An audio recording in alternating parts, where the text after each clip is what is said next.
For 20 plus years, I have been trapped by my worst habit. This habit made me unconfident. It held me back in my own success, and no matter how hard I tried to quit, it always came right back. This was until I discovered a system that allowed me to cut it clean. Turns out this system makes quitting a bad habit a lot easier, and it's also the best way to build a good habit. You see, these are scientifically proven methods that I've learned from an expert on the subject of habit development. Maybe you've heard of the book Atomic Habits. The value I got from it compelled me to create this video so that you can also become the best version of yourself today.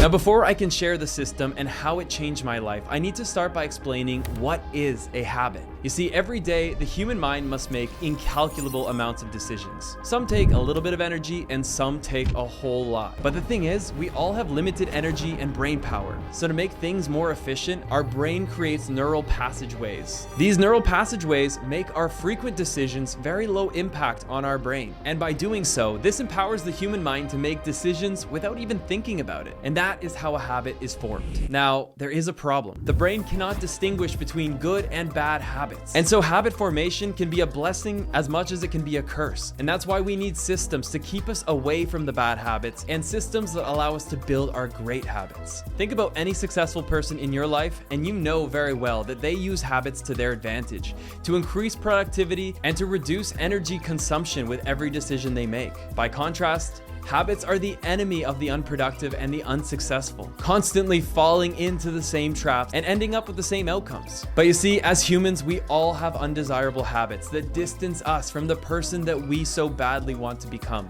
And far too often, the reaction is to try and change it all overnight. I want to eat healthy. I'm gonna throw all my sugar away. I don't want to spend my free time watching Netflix. Time to say goodbye to my laptop. That may work.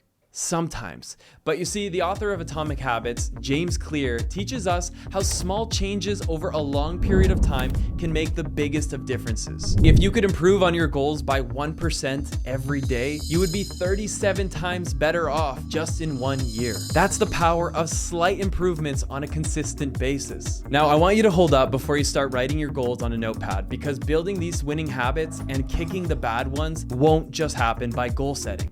A tough blow, I know. But think about it this way. We all want to be millionaires. We all want to be fit. We all want to find a career that gives us meaning. But while all of us have these goals, not all of us will achieve them. And that's because goals are worthless without systems. Think of it this way. Even if you had the determination to win the 42-kilometer marathon, you would spectacularly fail if you showed up on race day without any training. This is the same thing as writing on your vision board, "I want to be a millionaire," and then taking zero action to become a millionaire. You don't need to light your vision board on fire, but you do need a 5-step action plan if you want to make any of these goals into realities. So, what was my bad habit?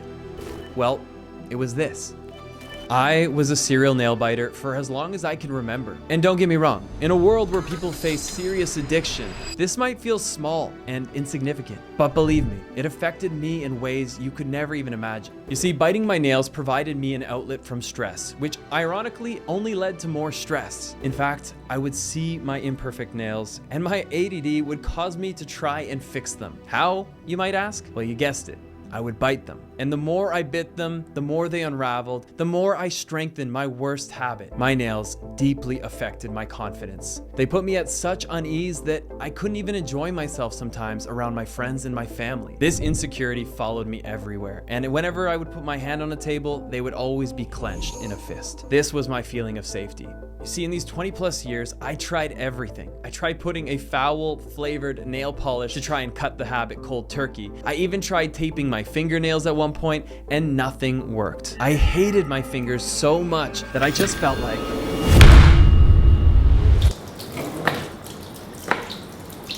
Believe it or not, that was only a few months ago. And now I am so damn proud of the nails on these 10 fingers. But best of all, the anxiety associated with the unkept hands has completely disappeared. That was my bad habit, but odds are pretty good you've got your own things that you're dealing with. Step out of your comfort zone and share down below what it is you're looking to take away from this video. This is a channel built up on community. And so one of the beautiful things we can do around this community is be accountable, not just to ourselves, but to others. Sound good?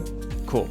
let's get into it. Step number 1, we gotta identify our habits. A lot of us know what we do without even thinking, but there's also some habits that are so deep beneath the surface that we don't even realize they exist yet. So over the next 1 or 2 days, I want you to track everything that you do. Maybe it's going for a morning walk, maybe it's heading to the gym, or maybe it's eating cotton swabs because you're that weird person on Dr. Phil. Now, in order to understand if these habits belong in our life, we need to ask ourselves, who do we want to be in this life? It's only through this lens that you can understand if your habits are good, neutral, or bad. If you want to be a millionaire, odds are pretty good scrolling social media for 2 hours a day is pretty bad. If you want to be a bodybuilder, going for your morning run is probably a great habit. And if you want to be a YouTuber and you sing in the shower, it's probably neutral, unless you suck at singing.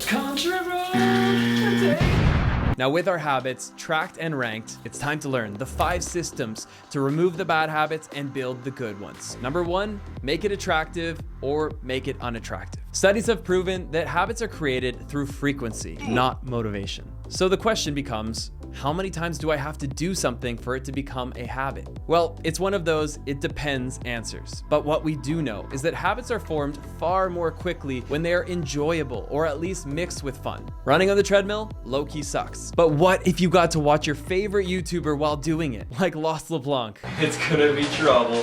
That would be amazing. This is called temptation bundling. It's the idea that when we associate a habit with something we enjoy, our brain releases dopamine, which is basically that feel-good brain chemical that makes us go, wee. And if there's one thing we know, when something is fun, we're far more likely to repeat. But wait, I thought you were trying to get rid of a bad habit. Well, the cool thing is, all you gotta do is flip the equation. Make it unattractive. If you're always tempted by social media, then turn on grayscale mode in your phone settings. It actually sucks the fun out of social media by making everything gray. If you always find yourself in the pantry snacking, then replace the tempting snacks with the healthy ones. I guarantee you'll stop snacking. For me, it was biting my nails, and I made it extremely unattractive by holding myself accountable to my girlfriend and friends. And I knew that if I let it slip, I would let myself down and I would let them down. And one really strong point is that we need to reprogram our thinking. So often we see creating a new habit as a sacrifice. Instead of thinking of your Saturday night spent editing a video as a time lost with friends, think of it as an opportunity to become a better storyteller. When you post a photo and get 12 likes, don't think of it as nobody cares. Reframe it and realize that you have 12 screaming fans that appreciate what you create. Number 2, make it obvious, make it invisible. Maybe in the past you've tried to create a habit and you failed and you thought to yourself, damn, I must lack motivation. Well, clearly James Clear is not a big fan of motivation. Again and again, he talks about how overrated motivation is. The issue is not that you lack motivation, it's that you lack clarity. If we leave the fate of our habits up to motivation, we will likely find ourselves exactly where we are today. So let's take chance out of the equation. I want you to create an implementation intention statement. Yes, it sounds confusing, but it's really not. The idea is when some situation presents itself, you take a certain action. Instead of just saying, I want to get in shape, let's make it specific. Every time I walk into my bedroom, I will do 10 push-ups. Situation, action.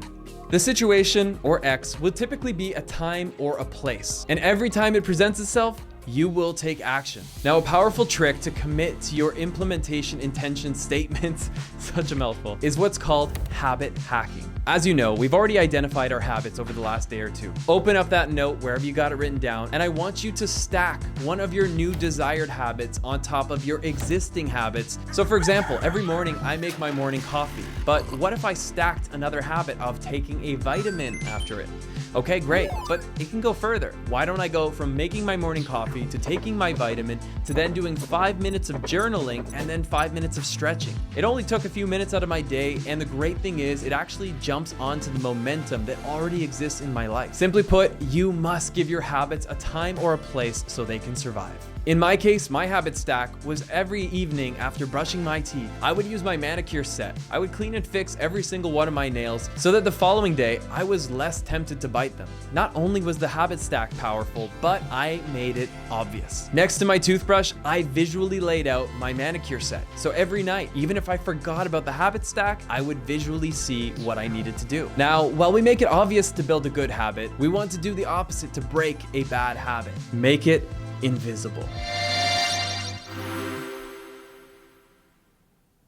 If you're struggling with the TV, put the remote controller inside of the closet. If you're a cereal snacker, put the unhealthy food on the top closet or don't even bring it home in the first place. System 3, make it easy or make it hard. If you reintroduce an animal from the zoo directly into the wild, what happens? It typically dies. But if you slowly ease them from captivity back into the wild Serengeti, its chances of survival are much higher. Well, the same goes for you and your habits. The key to success is not doing a complete change up overnight.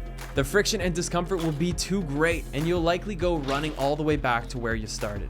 Instead, we need to gradually introduce our new habits into our current life, and we need to make it easy. Let's say you've been wanting to get back to the gym. I guarantee you're 10 times more likely to go if you find a gym that's on the way to work.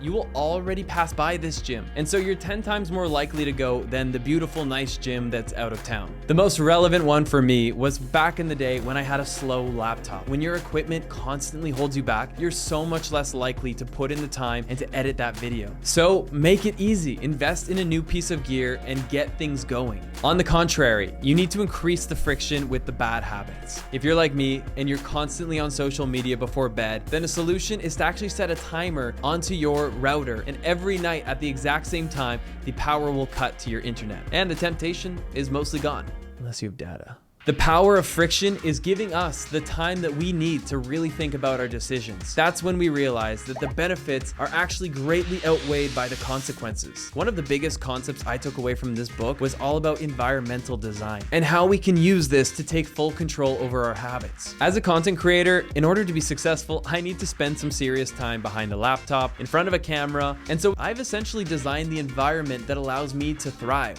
I have all of my equipment at arm's reach. I've got a great armchair, a great atmosphere, and being in here just feels kind of nice.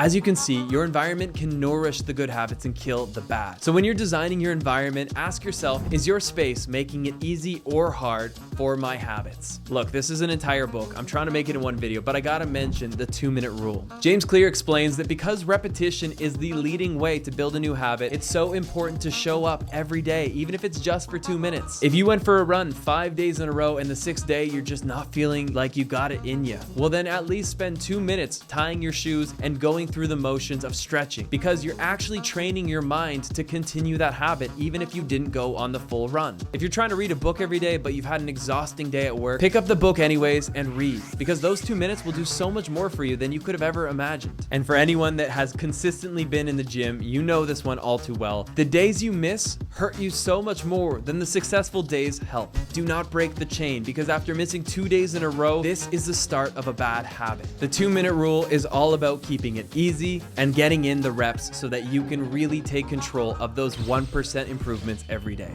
Number 4, make it satisfying and make it unsatisfying. We humans are notoriously bad at planning ahead, and at the psychological level, it makes sense. We don't get to feel pleasure in the things of tomorrow. We are literally wired to prioritize immediacy. We want things now. We know running every day will lead to a longer and healthier life, but we can't experience the healthy life today. Maybe you're like me and you dream of traveling the world as a content creator, but you know there's a set of challenges ahead that are going to take some work and sacrifice. This is a big reason why habit building is just straight up tough. Although the benefit of a good habit can be great, it almost always means we sacrifice pleasure in the now for pleasure in the future, which although may be greater, we don't get to feel it yet. So here's the thing, you and I can't really rewire how this thing works, but what we can do is understand it. Atomic Habits says what is immediately rewarded is repeated, and what is immediately punished is avoided. This is why we need to make our good habits satisfying now, just as we need to make our bad habits unsatisfying now. The author gives examples of ways we can do this. For some, it's going to be filling in the green box every day they've showed up at the gym or edited a video. Nice. Essentially, an activity tracker that gives them a form of accomplishment and satisfaction. Another interesting example was 2 jars. One was full of paper clips and the other was empty. And imagine you had to make 100 sales calls every day. You'd have 100 paper clips in one jar,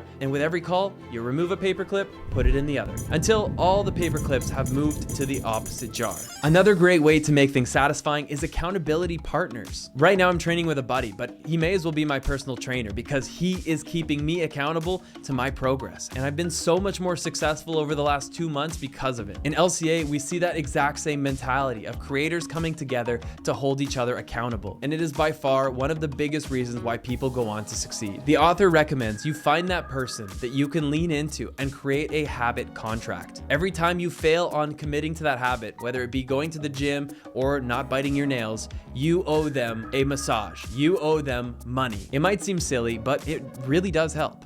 I kind of thought the massage might be a good one for your relationship. If you're doing it with your buddies, it might be a little bit weird. Step 5. Goals, build your identity. You see, each of us have identities. Maybe you see yourself as an athlete, a creator, a musician, a loner, or in my case, rhythmically challenged. These identities have come from our life experiences, from the projects we undertook and succeeded in or failed in, and they've also been inherited from what our friends and family have told us about ourselves. Love it or hate it, your identity is a huge part of what makes you do the things you do. Well, today we're gonna slow down and ask ourselves, what is our ideal self-identity? Because it might not be the identity you have today. You see, back in 2015, I was an accountant and I was getting ready for the long haul to pay my time to the corporate world. Just like my friends and my colleagues around me, this was my identity. But it was definitely not my ideal self. I wanted to be a passionate digital nomad. So I began asking myself, what would a digital nomad do? Would that person stay with an accounting firm for 3 years just to get a certification? Probably no. Would that person continue to work around other 9-to-5ers who had little to no passion for their life?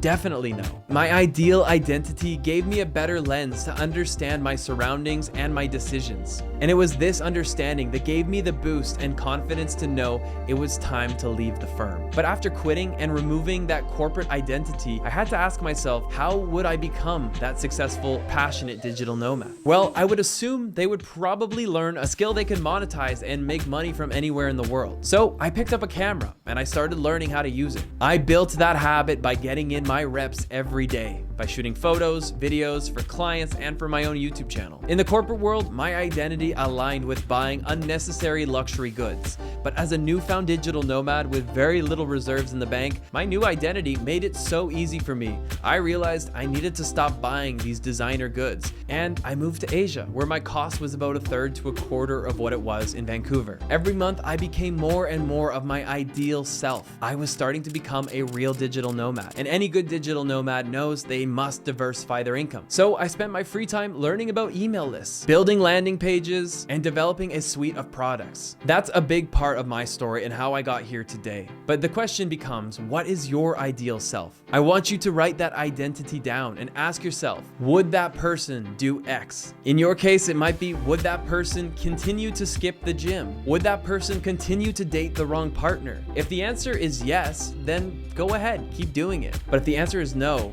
your decision becomes a lot clearer. Your goal of having a six-pack, of being a millionaire, or of traveling the world, they don't make you special. But what does make you special is your ability to use these systems to become that person. As James Clear says, focus on being that person instead of focusing on the outcome. And eventually, the outcome will follow. And so back to myself.